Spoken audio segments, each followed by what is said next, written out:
Le nombre de chômeurs au sens du BIT et le nombre d'inscrits en catégorie A à Pôle emploi, ce sont les deux mesures phares du chômage dans le débat public. Ces dernières années, l'écart entre ces deux mesures s'est nettement accru. Entre 2013 et 2017 notamment, le nombre d'inscrits en catégorie A à Pôle emploi a augmenté, tandis que le nombre de chômeurs a reculé. Dans ce dossier, on cherche à mieux comprendre cette divergence.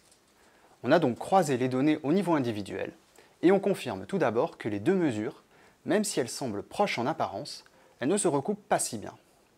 En effet, si l'on regarde les inscrits en catégorie A, en 2017, 44% d'entre eux ne sont pas chômeurs au sens du BIT. Et de l'autre côté, si l'on regarde les chômeurs BIT, 33% d'entre eux ne sont pas inscrits en catégorie A. Les inscrits non chômeurs ont tendance à être des seniors, tandis qu'à l'inverse, les chômeurs non inscrits sont plutôt des jeunes. Tout d'abord, deux réformes, le recul de l'âge de départ à la retraite et la fin des dispenses de recherche d'emploi, ont accru sur la période le nombre de seniors inscrits en catégorie A. Mais à l'approche de la retraite, les seniors ont tendance à ne plus être dans une démarche active de recherche d'emploi.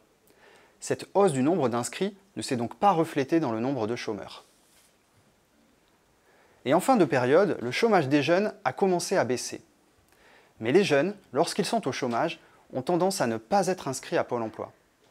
On a donc eu une baisse du chômage qui ne s'est pas répercutée sur le nombre d'inscrits, ce qui a eu aussi pour effet d'accroître l'écart entre les deux mesures.